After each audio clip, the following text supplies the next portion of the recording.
Ya, untuk ke Jerman. Ya, jadi motif yang kami temukan untuk sementara ini bahwa GSA ini memiliki dua anak yang sudah tinggal di Jerman sebagai pengungsi. Nah, ceritanya nih si GSA ini sebagai ayah mau nyusul anaknya ke sana. Nah, cuma kalau dia menggunakan paspor Suriah, sepertinya akan menemui kendala dalam memperoleh izin masuk atau visa untuk ke Jerman. Nah, dengan menggunakan paspor Uni Emirat Arab yang palsu itu diharapkan dia bisa masuk ke Belanda. Jadi tujuannya ini tidak langsung ke Jerman, dia bisa masuk ke Belanda dengan tanpa visa, harapannya begitu. Nanti bisa lanjut dengan perjalanan darat untuk ke Jerman menemui anaknya. Nah, jadi motifnya sementara ini tidak ada kaitannya dengan ekonomi, tapi lebih pada untuk menjumpai anaknya yang sudah kurang lebih 9 tahun tinggal di Jerman sebagai pengungsi atau refugee. Untuk pembuatan paspor sendiri dia lakukan sendiri atau ada orang lain? Ya, dalam pemeriksaan kami paspor ini tidak dibuat oleh yang bersangkutan, tapi ada agen atau pembuat yang menyerahkan paspor, kemudian tiket dan ID Uni Emirat Arab palsu di Beirut, Lebanon, dengan jumlah pembayaran 4.000 US dollar.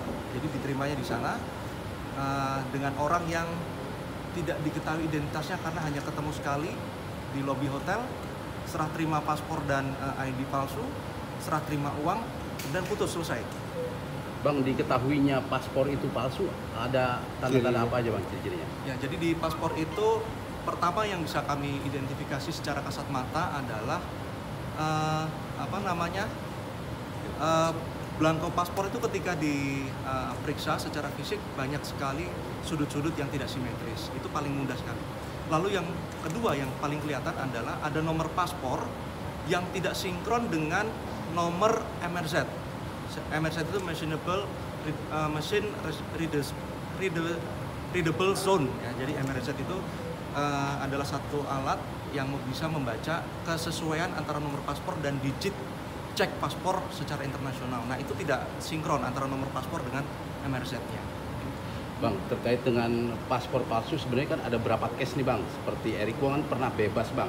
Jangan sampai tugas imigrasi yang memang sudah ketat melakukan pendisiplinan paspor palsu tapi ternyata bebas. Antisipasi untuk seperti itu biar nggak terulang seperti apa Bang? Ya. Jadi paspor palsu itu sebetulnya kan identifikasinya cukup mudah ya secara kasat mata. Jadi kami mengantisipasinya sudah kami lakukan uji forensik dokumen. Uji forensik dokumen yang menemukan beberapa catatan hasil verifikasi petugas analis forensik membandingkan antara paspor yang asli dan paspor palsu yang dibawa oleh yang bersangkutan. Ada poin-poin yang ditemukan seperti yang tadi saya sebutkan, nomor paspor tidak sesuai, benang yang dipergunakan untuk menjahit tidak ada security features-nya, jadi dari benang biasa, kayak benang kasur biasa gitu. Kemudian ada perforasi yang tidak sempurna bulatannya, jadi seperti ditusuk ulang. Nah, itu satu dari uji forensik. Lalu yang kedua, sebagaimana kami melakukan pemeriksaan terhadap paspor palsu yang lainnya, tentu kami akan minta klarifikasi atau pemeriksaan keabsahan dokumen ini dari negara penerbitnya. Misalnya ini paspor yang dipalsukan Uni Emirat Arab, maka kami akan menghubungi kedutaan Emirat Arab yang ada di Jakarta untuk memverifikasi apakah benar ini palsu atau tidak. Ini pelaku dijerat pasal berapa? Ya, saat ini pelaku terancam dengan pasal pidana pasal 119 dengan ayat kedua Undang-Undang Nomor 6 tahun 2011 tentang keimigrasian dengan ancaman pidana 5 tahun dan denda 500 juta rupiah. Terbit dalam rangka apa GSA ke Indonesia? Ya, posisi dia saat masuk ke Indonesia hanya melakukan transit, menunggu timing yang tepat untuk kemudian melaksanakan perjalanannya ke Belanda. Artinya sudah berapa lama di Indonesia? Identifikasi kami, dia sudah ada di Indonesia sekitar 9 atau 10 hari. Nah, ini masih kami dalami kapan dia masuk persisnya, kemudian menggunakan dokumen apa, Kemudian apakah ada orang yang membantu? Nah itu masih dalam berarti proses. sebelumnya setelah ketika datang ke Indonesia berarti lolos dong dari pemeriksaan Ya, keimigrasian. ini Apa masih kami pelajari. Jadi memang betul dia masuk ke Indonesia dengan visa on arrival. Ya, ini salah satu modus.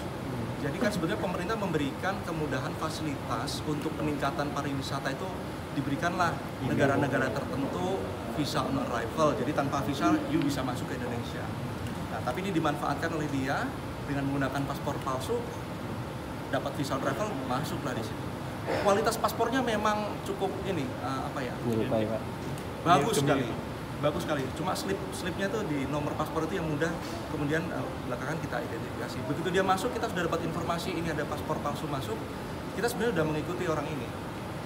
Sudah mengikuti orang ini terdeteksi ketika akan meninggalkan wilayah Indonesia. Ya, ya betul. Jadi kami sudah tahu orang ini masuk, kemudian kami dengan jaring intelijen yang kami miliki, kemudian kami kembangkan pada saat dia pas mau berangkat, kami lakukan proses pengamanan tadi. Selama 10 hari itu apakah dari Jakarta atau di Bali atau di daerah wisata lain? Ya, sementara ini hasil pemeriksaan kami kepada yang bersangkutan, dia posisi ada di Jakarta di sebuah hotel yang mungkin belum bisa kami sebutkan saat ini. Mungkin ada keterlibatan itu membantu si pelaku ini. Sedang kami dalami. Terima kasih Pak Kabit. Terima kasih, mohon maaf. 10 hari ya Pak?